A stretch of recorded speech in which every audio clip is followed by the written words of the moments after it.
keriput tuh. Kamu akan ninggalin aku. Aku ini milik kamu. Ya, nggak pakai mata, tapi pakai hati.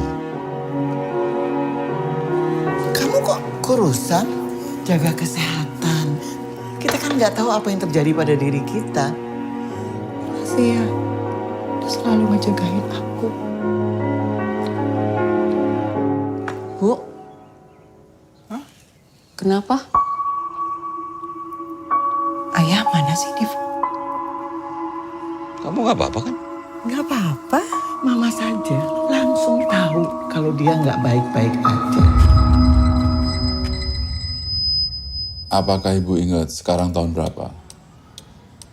2014. Kalau dugaanku benar tentang penyakit yang dialami Kirana, dia akan sulit melakukan apapun sendirian. Aku akan berusaha mengingatkan kamu apapun. Bunda, lupain itu semua.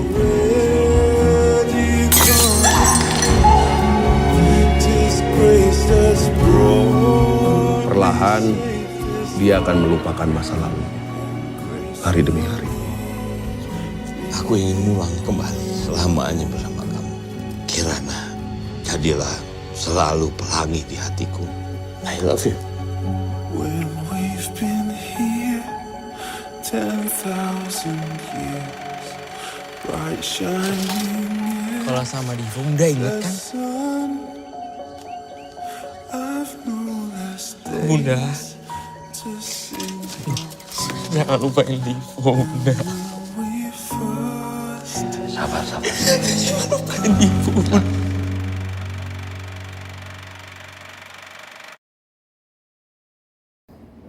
Indra dulu deh. Indra dulu. Oke. Selamat sore teman-teman. Terima kasih atas waktunya untuk hadir di SDGT ini. Saya coba jawab dari pertanyaan dari wartawan tadi. Pertimbangan saya itu sebenarnya gimana? Saya memilih naskah Pelangi Tanpa Warna ini karena sangat dekat sekali dengan saya. Sangat dekat sekali dengan saya karena boleh dibilang ada pengalaman pribadi. Nah, ada apa yang saya alami di keluarga itu seperti kejadian di Pelangi Tanpa Warna. Tapi kalau yang sebenarnya bapak saya. Nah, ketika saya ini saya baca ada suami istri dengan anak mertua, gitu kan, suatu keluarga yang rukun bahagia segala macam itu. Jujur aja, boleh jujur. Itu saya pertama yang saya bayangkan adalah si sosok si Kirana itu. Si ibu itu gitu kan, si penderita si Alzheimer itu. Yang saya langsung tuju adalah Bang Modi. Langsung gitu kan? Iya, langsung mukanya kan langsung, wah dia main Modi gitu kan. Ya. Jadi saya diskusi dengan Pak Produser, dengan Erika sama Pak Afin. Kalau begitu, yang jadi Ferdi, Om Rano gitu kan. Om Rano, wah berat nih, aku bilang gitu kan. Berat nih kalau Rano sama Modi gitu kan. Karena kita tahu lah, tokoh dulu sama Jenab itu kan sangat makan banget gitu, nempel banget dengan dua orang ini. Gimana bisa sanggup gak? Ya udah, ya kita harus buktikan kan gitu kan. Kita harus buktiin dulu, sanggup apa enggak gitu kan. Nanti jalan aja dulu. Tapi untuk tokoh ini ya emang paling cocok Mbak Modi dengan Rano gitu. Masalah itu nanti misalnya bisa geser antara tokoh si Dula dan Jenab, nanti kita lihat, kita serahkan kepada penonton kan gitu. Tapi itu sih pertimbangan gitu, karena cocok chemistry udah, mereka udah dapat nih gitu kan, udah dapat, ya senior, terus mungkin udah pada lama ini kan jarang ya ada satu frame antara seorang Rano dengan Popot gitu kan, selain di Dul Jenab mungkin itu pertimbangan salah satu itu pertimbangan apa kangen lah lihat mereka satu frame tapi dengan beda karakter gitu sih. Gitu. Oke, saya jawab ya. Pada kali ini memang film kita setelah akhir kisah cinta Sidul tahun 2020, inilah film. Pertama kali waktu saya ditawarkan cerita ini saya cukup terkejut karena cerita ini bobotnya berat, jujur berat. Artinya saya tidak mengatakan harus dimainkan dengan orang yang punya kualitas, tapi memang dengan kualitas itu menuntut karakter itu. Nah kalau dilihat antara saya sebagai suami dari Mbak Maudi, saya jauh lebih ringan daripada tokoh Kiran, ibu. Nah cuman memang cerita ini berawal dari gejala awal, bukan ada di tengah sampai akhir. Jadi kita sama-sama mencari bentuk. Saya sama anak saya nggak tahu apa itu Alzheimer. Tiba-tiba sang istri tercinta mulai lupa. Dan kita sadar tuh setelah hadirnya ibu mertua. Wah ternyata ini gejala ini. Dan singkat kata, di sini yang bermain harus dengan emosi total ada pada Kirana, ada di Mbak Maudi. Karena ini nggak mudah lah ya. Mungkin dalam arti kata tentu dia akan mencari apa ya, materi karakter ini ada di mana. Sempat ngobrol, Mbak Maudi juga pernah lihat beberapa film Perancis, film Eropa yang cerita-cerita seperti itu. Itulah mungkin dia mengeksplor. Kalau saya barangkali jujur, saya kebetulan punya tetangga dokter. Saya sempat kebetulan dokter saraf. Saya sempat bertanya ini kalau Alzheimer gimana? Waduh capek itu kalau Alzheimer. Tapi Alzheimer yang mana nih? Karena banyak nih. Karena ujung Alzheimer itu juga bisa mematikan. Nah jadi cerita ini belum sampai ke ujung itu. Tapi itu akan terus ke sana kalau memang tidak di maintenance. Jadi ini lepas dari Sidul dengan Zainab, tidak ada, kita nggak ngomong Betawi di sini. Dan memang kita tidak sebagai keluarga Betawi, keluarga Indonesia yang kemudian secara strata ekonomi saya menengah atas karena saya punya perusahaan, punya istri dan punya anak satu. Nah, jadi barangkali untuk bobot cerita tokoh istri lupa lagi sebenarnya. Udah mulai Alzheimer saya. Tokoh Kirana itu jauh lebih berat daripada tokoh Ferdi. Mungkin itu jawaban saya. Silakan Kirana, jangan sampai kamu mulai lupa lagi. Udah dulu pertanyaannya tadi. Makasih pertanyaannya. Iya, waktu pertama kali dihubungin bahwa ini akan bermain dengan Bang Rano tuh benar-benar nggak yakin gitu. Serius nih. Karena saya nggak pernah punya bayangan akan bermain dengan berperan itu bersama Bang Rano selain Zainab dan Dul gitu. Nggak pernah kebayang gitu.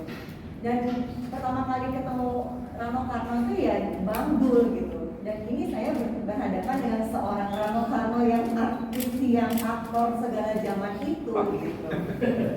Iya, jadi berkali-kali perlu pertimbangan sih.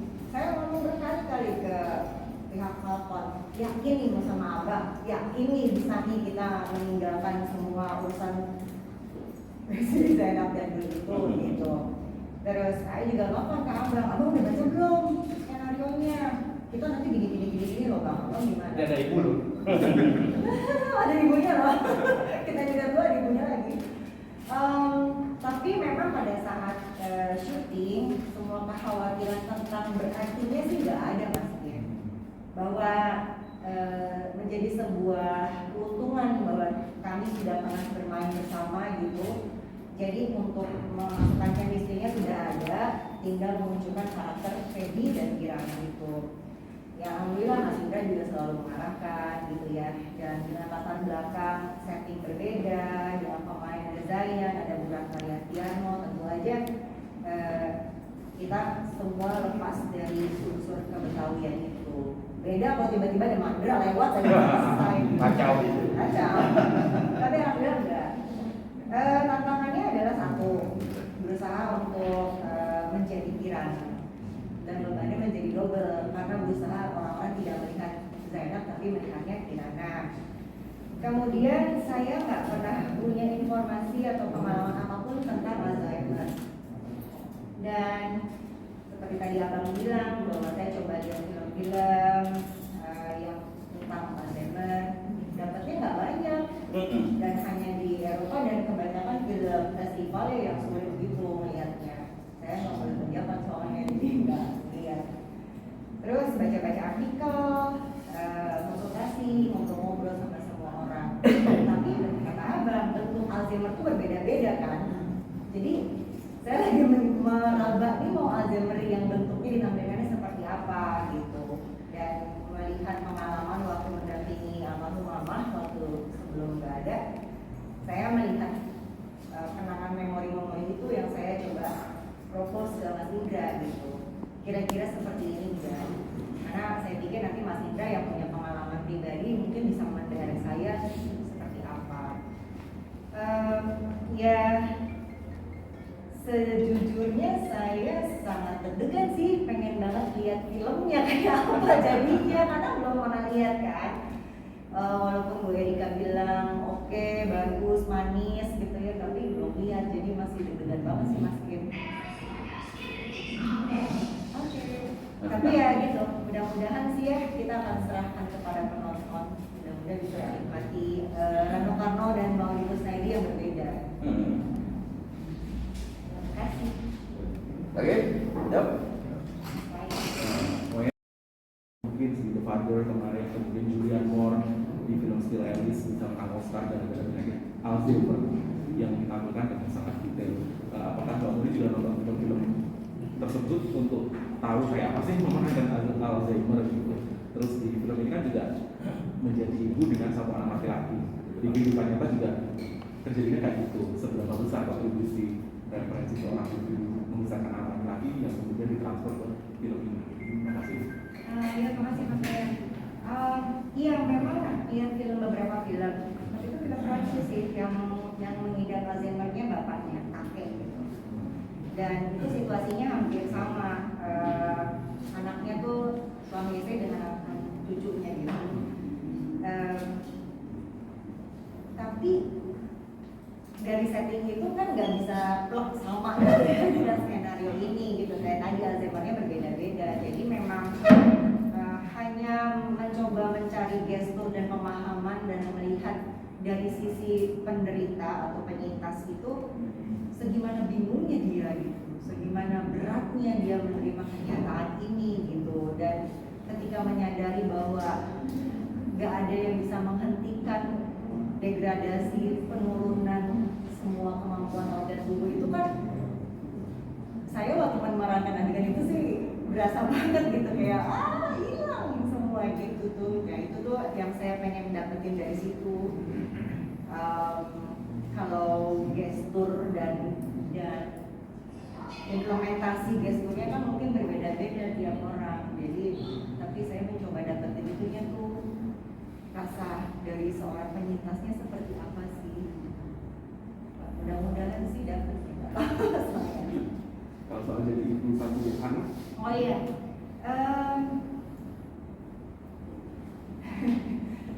Zayan sih manis banget ya, maksudnya alhamdulillah ini anak di lokasi syuting mampu memposisikan dirinya dengan baik gitu, bahwa ya, nggak susah gitu untuk saya menganggap dia sebagai anaknya Kirana gitu. Tapi nggak mau ngebayangin gitu kalau nanti saya kehilangan anak saya gitu, dia nggak bisa ingat saya nggak bisa ingat dia tuh, nggak mau. Jadi nggak mau menempatkan situasi Kirana dan Divo dengan situasi Maudi dan Gedi itu nggak mau ngebayangin. Yuk. Ya, saya beli dari tribunnews.com mengenai untuk Zayan ini pengalaman syuting sama dua aktor yang senior dan pengalaman ini gimana sih kamu selama syuting, mungkin sempat logika atau banyak pelajaran apa sih yang dikasih sama Om Rano dan Maudi ini kamu sama syuting?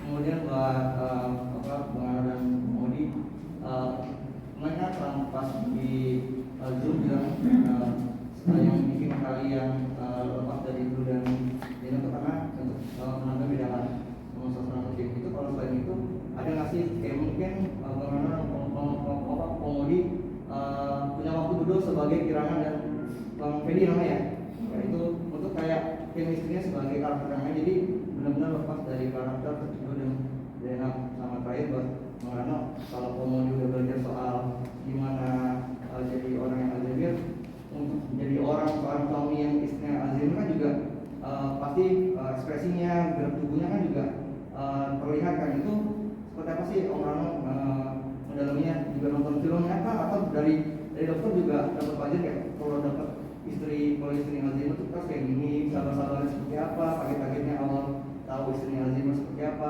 kayak gitu. Terima kasih.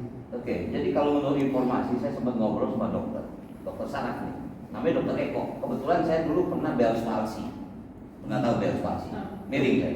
Nah itu yang pegang saya dokter Eko, saya tanya tentang Alzheimer ini.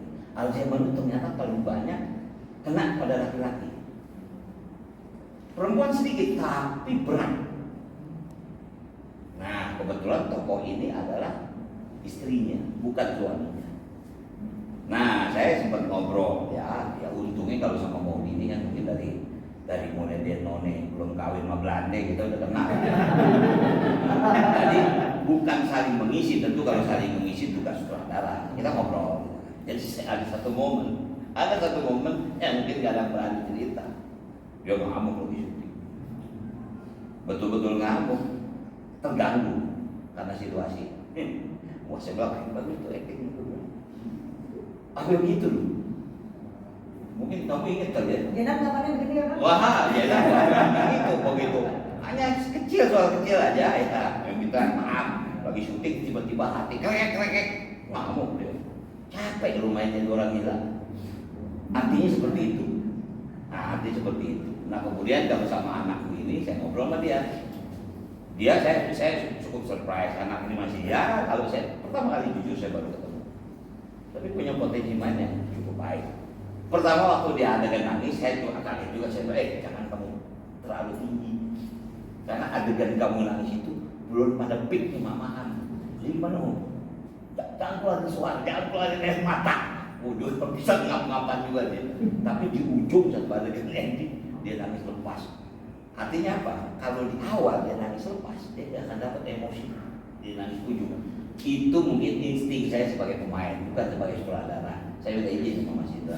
Artinya kita sempat ngobrol.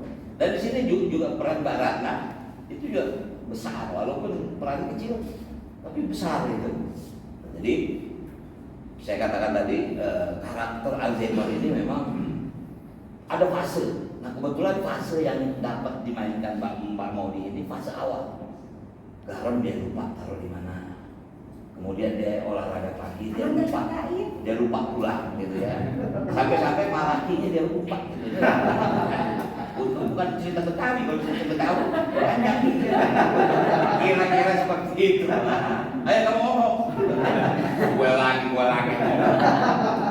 Ya pastinya ya senang bisa main sama Om Rano sama Om Maudi. Ya mereka para pemain legendaris kata orang tua aku ya. Yang pastinya grogi, malu beradu acting sama Om Rano sama Tante Maudi. Malu takut ada acting yang salah atau acting yang mungkin kurang gitu, takutnya sih itu sama groginya. Tapi aku alhamdulillah beruntung banget soalnya dikasih masukan sama Om Rano sama Tante Maudi. Om Rano bilang tingkatan emosi itu harus ada. Ya situ aja. Udah sering ngobrol kami dan udah mulai acara. Aku belajar dari film Pelangi Tanpa Warna ini. Betul banget. Oke. Mas Bayu tadi nanya apa ya? Aku lupa. Selain apa namanya untuk penampilan sama seperti itu mungkin ada pendekatan Kalau saya malah lebih banyak ngobrol sama Zayan, sama Bu Ratna Yantiano gitu. Jadi saya berusaha lebih mendekatkan kepada karakter-karakter di luar Bang Dulnya, di luar Rano-nya gitu. Supaya saya nggak melihat Bang Rano sebagai Bang Dul gitu. Saya melihatnya ibu mertua saya, Ratna Yantiano, kan maknya gitu. Anak saya Zayan, Ivo, bukan Raibo atau Abi gitu. Jadi saya menguatkan karakter-karakter yang ada di dalam cerita itu lebih dekat gitu.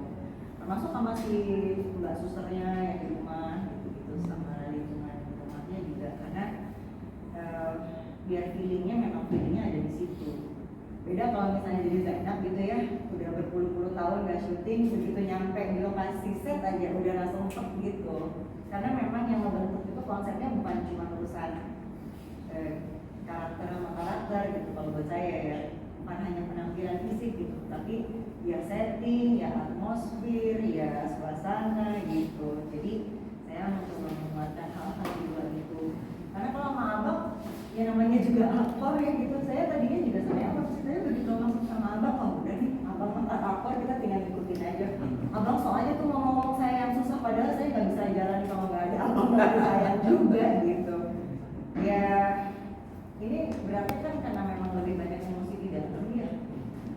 Karena Mas Indra bilang dia nggak bisa ngeluarin air mata, dia nggak ngomong, dia nggak ngucap, kan jadi semuanya inner gitu. Jadi emang berasa banget dari dalamnya gitu. Ya itu sih yang aku lakukan metodenya. Sama-sama. Baik. Mas Indra, satu lagi. Mas Indra, ketika syuting berbenturan nggak tanda kutip dengan Bang Dul terutama. Bang Dul pengalamannya kan juga sutradara luar biasa. Jangan-jangan Bang Dul juga dicampur tanda kutip. Kerja gini dong, gitu. Ada cerita itu nggak, Mas Indra? Bang, mungkin bisa jelaskan Bang hari ini ada apa dan apa permainan baru? Hari ini kita ada media gathering di Falcon dalam rangka persiapan untuk launching film terbaru yaitu Pelangi Tanpa Warna. Dibintangi oleh aktor favorit zaman kita, Karno, ada saya, ada saya, ada Bu Ratnariantiano dan saya juga. Gitu. Dalam film kali ini kan gimana ya, mungkin penonton dan kami juga merasa kan selalu duet abang dengan Modi ini dengan judul kali Ya, yang berbeda. banyak orang bertanya, wah ini lanjutan Sidul. Iya, modelnya gitu. Ini Sidul 4 ya mau gitu. Saya bilang, bukan, nggak lihat nggak ada madranya. Itu nggak ada madra, kalau madra kan kacau, nggak artinya. Ini memang setelah terakhir Sidul dibuat, ini film pertama kita, Nah, kebetulan waktu itu Falcon itu kan membuat apa ya, seleksi penulisan naskah. Jadi banyak waktu itu novel. Apa namanya istilahnya? Script hand. Nah, di antara itu ada satu anak muda menulis tentang kisah ini gitu. Saya waktu saya pertama kali baca kaget juga saya. Penulis muda, dia punya latar belakang ini gitu. Dan kebetulan cerita ini mau diangkat. Ya, memang ya artinya apa? Memang ini harus dimainkan oleh pemain yang sudah matang karena tokoh ini cukup berat. Ya. Artinya gini, nggak mungkin Zayan jadi bapaknya, nggak mungkin. Dia jadi anak. Nah, artinya memang itu bobot. Karena ini cerita tentang keluarga, tentang ayah dengan ibu dan satu anak. Jadi memang diperankan oleh orang yang tepat. Apalagi bobot sini jauh lebih berat, yang main adalah yang namanya Maudi. Memang tadi dikatakan Alzheimer tuh hanya menjadi apa ya, promis aja. Tapi ini adalah keutuhan keluarga, itu jauh lebih utama. Gimana sebuah rumah tangga ya mengalami perubahan drastis, dan gimana para anggotanya, suami, anak, mertua, orang yang di rumah juga menyikapi kondisi ini. Dan ini tuh sangat berat ya kepada semua karakter. Anaknya juga punya problem di masa remaja, kan harusnya dia lagi ngapa-ngapain gitu, ternyata ibunya kena problem seperti ini gitu. Jadi dia juga punya konflik sendiri. Suami apalagi, mungkin kalau di berat banget loh mendampingi seorang itu ya gitu. Dan apa ini yang kita ingin angkat juga gitu, bukan hanya melulu tentang Alzheimer-nya, tapi bagaimana kebersamaannya menghadapi perubahan-perubahan yang kita tidak pernah bayangkan sebelumnya. Oke, mau mungkin lagi-lagi dirimu dengan Mas Bang Rano Karno nih selalu menjadi sosok yang suami istri berpasangan. Gimana? Kan yang nggak mungkin Mandra kawin sama Modi itu nggak mungkin. Nah kan yang sudah fenomena adalah dari situ. Dan sekarang merubah image-nya adakah atau memang terus menjalani aja seperti cerita yang sudah ada untuk melepaskan melekat dari Sidul?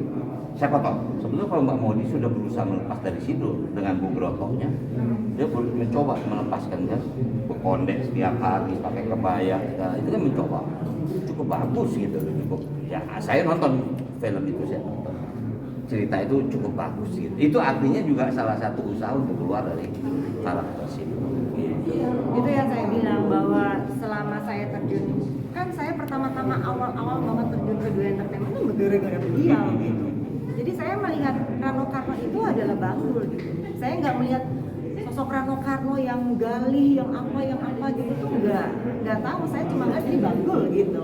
Makanya ketika ini ditawarkan sebagai suami istri dan karakter yang berbeda, di sini baru ngelihat ini Rano Karno, ini aktor gitu.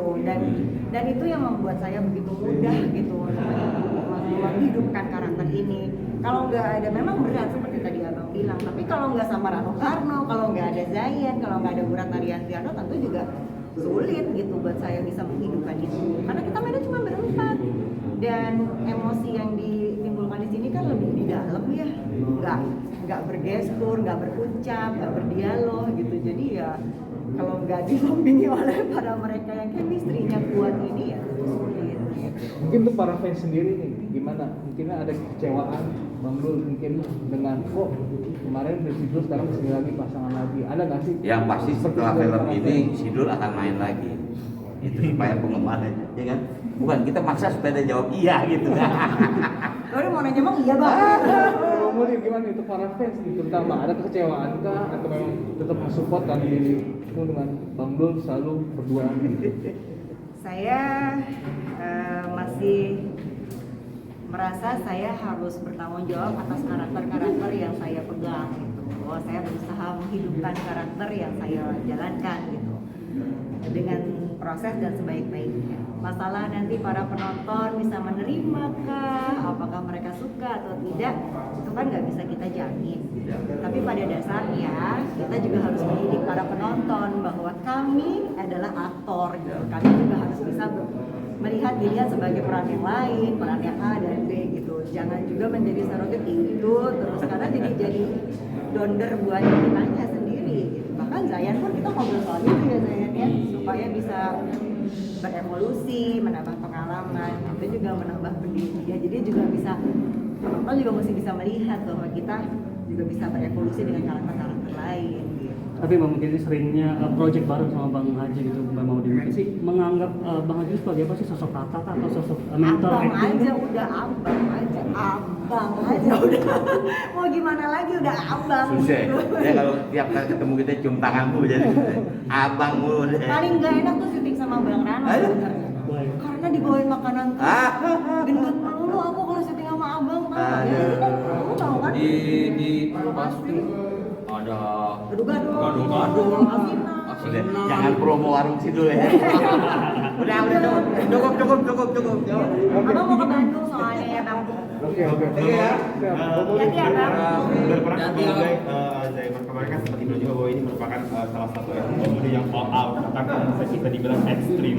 Keekstriman apa sih yang dirasakan Bang Maudy sendiri ketika berperan sebagai tidak yang Alzheimer?